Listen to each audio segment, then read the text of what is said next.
On this Thursday night, a warning from the president of the Canadian Medical Association about a second wave. Why he says Canada's healthcare system can't handle it. We're gambling by reopening. Frustration over the slow pace of COVID-19 testing. Believe me, it's frustrating. Are we forging ahead with reopening before having enough testing and contact tracing in place? Pools, arenas, and golf courses near you could disappear. We're a municipality, we can't run a deficit. The municipalities who say they can't keep paying the bills. And a small city's big outbreak. He felt the body pains, sore throat, and then fever. How COVID-19 quickly tore through Brooks, Alberta. Global National with Dawna Friesen. Good evening and thanks for joining us. As summer approaches and the economy begins to open up, there are warnings tonight not to become complacent about public health restrictions. Health experts say there has never been a pandemic in recorded history that did not include a second wave, sometimes worse than the first. And just because we're coming to the end of a first wave doesn't mean we can let our guard down on things like physical distancing and hand washing. I might sound like a broken record, but right now is not the time to forget those core public health measures, like the physical distancing, washing your hands. This virus can accelerate really quickly, and so we've seen it accelerating really fast in that first wave. So we have to be really cautious because it might not take much for another chain of transmission and an escalation to occur. The president of the Canadian Medical Association says Canada is not ready for a second wave of COVID-19. Dr. Sandy Buckman told a Senate committee yesterday Canada is taking a gamble by reopening. In my opinion, we're not fully prepared for a second wave. You know, if we don't have adequate diagnostic testing, so original testing, disease testing for people who have the disease, and we are doing insufficient contact tracing. When we do adequate testing of cases, as well as the contact tracing, we can better prepare to see if the healthcare system would be overwhelmed. We would get a much better picture of what we should do. In addition, we haven't undertaken serologic testing. That actually assesses the immunity within the population. We have insufficient information as to what's out there. So we're gambling by reopening. We understand the challenges of having an economy and a business and a society where people have these restrictions, but we need the contact testing, we need the tracing, and we need the serologic testing in order to make decisions about what to do next. A second wave is on the mind of Prime Minister Justin Trudeau, too. The question that we're very much focused on is, as that second wave begins, or as we start to see resurgences in a reopened economy, how quickly are we able to contain them and control them? And the ability to do widespread testing and contact tracing will be critical. We're not anywhere close to that now. Since the first cases emerged, just over 1.3 million Canadians have been tested. 5% of those have been positive, and on average, about 28,000 people are being tested every day. Some provinces are further ahead than others. Saskatchewan, for example, plans to test everyone who goes back to work outside the home. Eric Sorensen looks at why testing is taking so long to ramp up. Hello. Good to be back. Are we forging ahead into a more open economy blindfolded? That's the fear of many health officials, that we will increase COVID exposure while not testing enough to know if we're making things worse. When you ease the restrictions, you have to be ready for outbreaks, and you have to be able to do a lot of testing and contact tracing. Quebec is still averaging close to 600 new cases a day, but not meeting its testing goals of 14,000 daily. I'm a bit impatient about it, tell you the truth. Quebec's impatient, and so is Ontario, the two hardest hit provinces. Is it frustrating? It's frustrating. Believe me, it's frustrating. Doug Ford doesn't need persuading on tests. Ontario's goal was to conduct 16,000 every day. Early this week, the province was averaging less than half that number. We can't just be testing people with symptoms. We have to start going to the broader public and start testing as many people as possible, asymptomatic people. In fact, Ford says a new plan is coming next week, focused on random testing, including people who show no symptoms. In Alberta, meantime, they're already testing more aggressively, asymptomatic tests in Brooks and Calgary, where there have been outbreaks. In Saskatchewan, they have only about half a dozen cases per day. So while the testing capacity is 1,500 daily, they're only doing about 300 tests each day. As a result, Saskatchewan's offering to test anyone working outside the home who wants a test. The testing strategy that's been deployed throughout the pandemic in Saskatchewan has served us very well. The patchwork of testing across the country has prompted the Prime Minister to offer the premiers a national framework.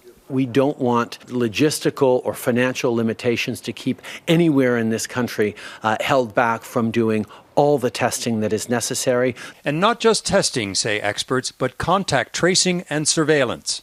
And that way we can jump on these infections quickly to prevent them from spiraling out of control into a larger outbreak. And only by controlling another outbreak can the economy open successfully and stay open. Eric Sorensen, Global News, Toronto. The Canadian Armed Forces now says 28 soldiers deployed to long-term care homes have tested positive for COVID-19. There are 12 positive cases among soldiers in Ontario and 16 in Quebec. Nearly 1,700 members of the armed forces are deployed in 25 facilities where staff have been overwhelmed by the virus. The troops are helping with cleaning, providing food, and helping with the basic needs of residents. The federal government is making more funding available to Indigenous communities. An additional $75 million will help address the needs of 1 million Indigenous people living in urban centres and off-reserve. It will allow organizations and community groups to buy meals, groceries, and laptops for school children, plus protective equipment and cleaning supplies, and provide mental health services. Indigenous community organizations in our cities and off-reserve do crucial work year-round. But these days, their services are in high demand because of the pandemic. We need to make sure they have the resources to adapt and grow their services so they can fulfill their important mission. The funding is on top of $15 million announced in mid-March for people who live off-reserve. They make up half of Canada's Indigenous population. Well, much hope is resting on the discovery of a vaccine for COVID-19, though no vaccine for any coronavirus, which includes strains of the common cold, has ever been created. Multiple teams of scientists backed by the biggest pharmaceutical companies in the world are now working around the clock, and at least 8 potential vaccines have reached the stage of human clinical trials. But as Jackson Proskow explains, the hard truth is there are no guarantees. In the shuttered U.S. Capitol, plans for a phased-in reopening make it clear there's only so much that can happen until there's a vaccine. It is not an on and off switch. We will not be able to go back to life as we enjoyed it in February. In labs around the world, the race is on to do it faster than it's ever been done before. The vaccine will come. I do think we'll eventually get a good one. Whether it's 12 months, 18 months, 24 months is anyone's guess. There are encouraging signs. Researchers in Boston found monkeys infected with COVID-19 developed antibodies. Prototype vaccines proved effective, too. So these data demonstrate that there is indeed natural protective immunity to the virus, which is important and underlies the premise of the vaccine effort. A different study showed promise in mice and guinea pigs, and a small human trial found 8 participants produced antibodies after a single dose. What's the biggest hurdle in getting a vaccine out there to market? Well, the hurdle is demonstration of safety and efficacy in large-scale clinical trials, and then at that point it becomes a bit of a scale and production problem. There are also voices of caution who warn the public should brace for the possibility that a vaccine might never be found. It's going to be tough to get vaccines that protect your whole body and protect the virus from getting in through your mucous membranes.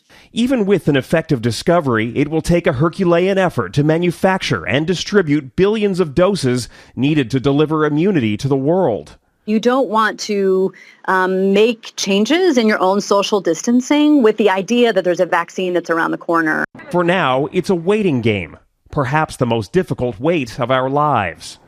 Jackson Proskow, Global News, Washington. One of the reasons there's a push to reopen in the U.S. is because the jobless rate there is higher than it's ever been. More than 2.4 million Americans applied for unemployment benefits last week. The total number is now 38.6 million. All those jobs were lost in just 9 weeks.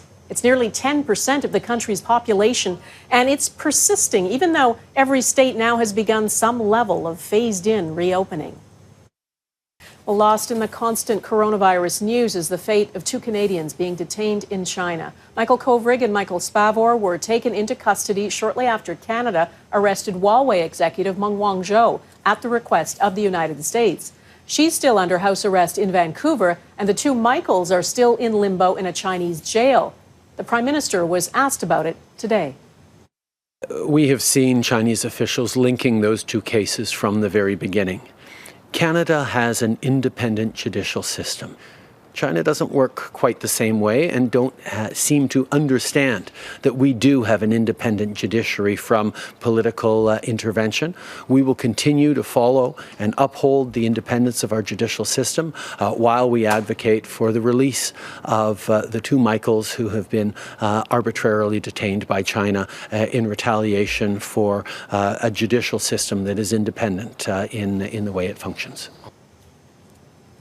Our Ottawa Bureau Chief Mercedes Stevenson joins me now. Mercedes, what did you make of the Prime Minister's answer? Dawna, I found it to be unusually direct. I mean, for the first part of the pandemic, he didn't even mention China. And publicly criticizing China is difficult for the government because they are very much worried about the well-being of Michael Spavor and Michael Kovrig. But he came right out today and said that from the beginning, the Chinese have been linking these two things. That's not something that they had done in public. The Chinese government had claimed that Spavor and Kovrig were spies.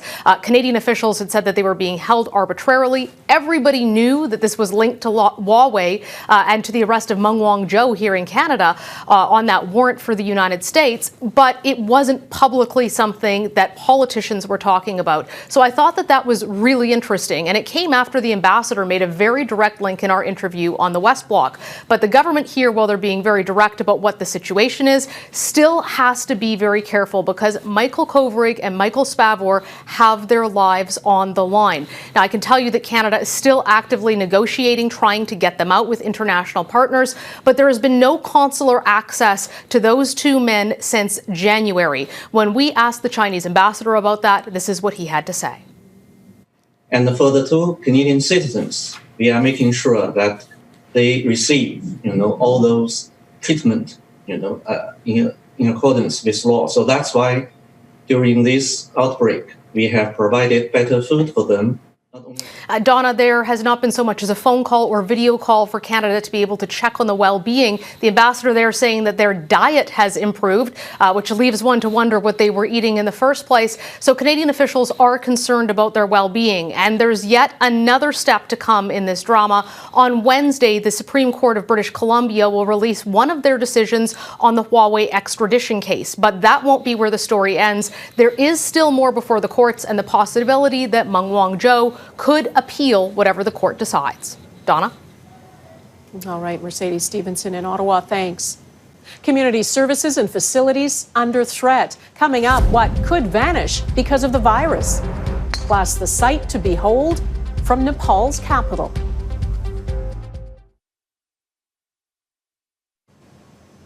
Restrictions are beginning to ease across the country, but many of the recreational facilities we've grown accustomed to remain closed, and some may stay that way. Municipalities across the country are suffering financially and have lost billions. As Abigail Bimman reports, pools, arenas, and city-managed golf courses could be the long-term victims. Yeah, so this building is one of our primary community halls outside of our planned upgrades and a new fire truck on hold in this Ontario town to make up for a COVID-19 shortfall. We're a municipality, we can't run a deficit, so we have to ensure that we have a balanced budget. The small municipality of 17,000 expects to lose hundreds of thousands of dollars this summer in facility rentals alone, and they've already seen property tax non-payments double, while bigger cities like Halifax are at the point of considering cutting essential services. What's in the draft cuts right now is a $5 million cut to fire, and a $5 million cut to police, and that's just simply not sustainable. The Federation of Canadian Municipalities says in total, cities need between $10 and $15 billion this year to get out of the COVID-19 hole. They're calling on the federal government to help. It is dire. This is a crisis. A big chunk of the lost revenue, transit. I'm down 500 bus drivers right now because demand is lower, and I don't have a way to hire them back when we turn the economy back on and we need more buses and more space on transit. Edmonton has already cut 4,200 jobs with rec centres and libraries shut down. We're at the point now where the next round of cuts we would have to make would be either to infrastructure and the jobs associated with them, or to essential services. I think what worries us is everything rolls downhill. Back in Kemptville, these business owners know municipal cuts mean more than just a loss in city services. We are a center of the community where we're just as a big support in funding, as well as what we receive from people going to the pool, they stop by. If they don't do that anymore, we're no longer the draw for the downtown core. The federal government says they're aware of the challenges facing municipalities and they're ready to help, but there have been no specific promises in response to that request for up to $15 billion. Abigail Bimman, Global News, Ottawa. A deadly cyclone slammed Southeast Asia ahead while some refused to flee their homes. You're watching Global National.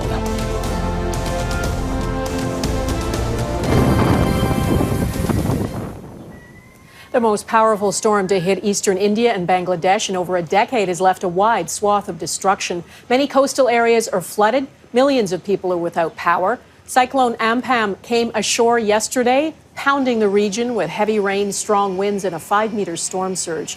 More than 80 people have died. Many were electrocuted or killed by falling trees. Authorities in both countries urged more than 3 million people to move to emergency shelters before it hit. Police say some were unwilling to go out of fear of contracting COVID-19. For the first time in decades, people in Nepal can see the world's tallest mountain from a distance. The snow-capped peak of Mount Everest is now visible from Kathmandu Valley, 200 kilometers away.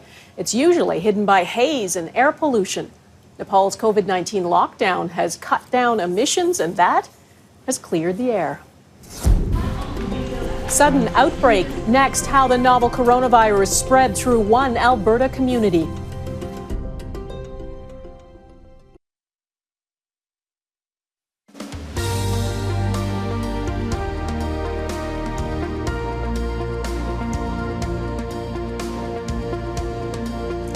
The most deadly outbreaks of COVID-19 in Canada have been in long-term care homes, but there's a cautionary tale in Alberta about how the virus can spread through a community. Brooks in southern Alberta has one of the worst outbreaks in the country. It's a small city about 2 hours southeast of Calgary. In mid-March, Brooks had no cases at all. By mid-April, the virus suddenly seemed to be everywhere. Heather Yourex-West looks at why it spread so quickly. For weeks, Miriam Funa's husband had been taking special precautions at work. Each day at the JBS meat packing plant, he wore a mask and a face shield and was careful to remove his clothes and decontaminate before coming home each night.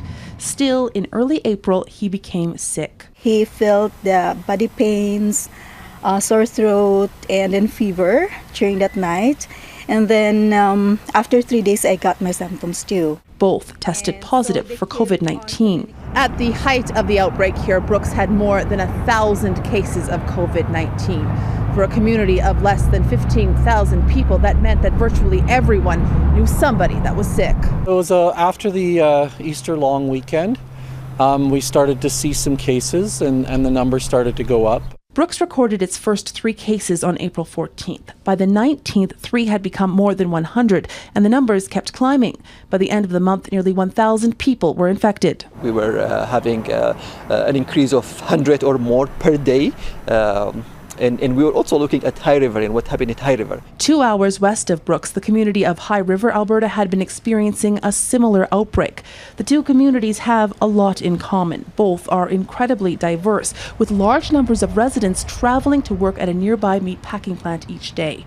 Throughout the outbreak, the JBS plant outside Brooks never shut down, but it did cut the second shift and provided protective gear for workers on the floor. But this employee says on a noisy shop floor, the extra gear often got in the way of required tasks. And so, she says, safety protocols weren't always followed. So you need to take off your face shield, and sometimes you need to take off your, to be heard. Did that happen often? Yeah. Taking it off? Mm-hmm. Yeah, honestly, yeah. The company says all employees received safety training and that supervisors were on the floor to enforce the new rules. But health officials say the outbreak in Brooks didn't come from the JBS facility alone. It's not just linked to the large meat plant in Brooks. It really, truly was a community outbreak. And we had multitude of outbreaks in multiple locations. There's a lot of Filipino people who got sick. For Miriam Funa, it was a terrifying time. Her community was under siege. Carpooling to work and multiple generations and families living in one home made the situation that much more challenging. The steps that would be taken by everyone in the coming days would make or break a possible disaster. Heather, Yourex-West, Global News, Brooks, Alberta. Tomorrow, Heather will look at how Brooks, Alberta managed to swiftly curb the outbreak there. And that is Global National for this Thursday. I'm Dawna Friesen. We thought it was time to resume a new normal here at Global National, so your Canada is back. This is the British Columbia Institute of Technology Marine Campus on the waterfront in North Vancouver. It's where students train to work in the maritime industry. We'd love to see your Canada. Please email it to viewers@globalnational.com. Thanks for watching. Take care of yourselves. Bye-bye.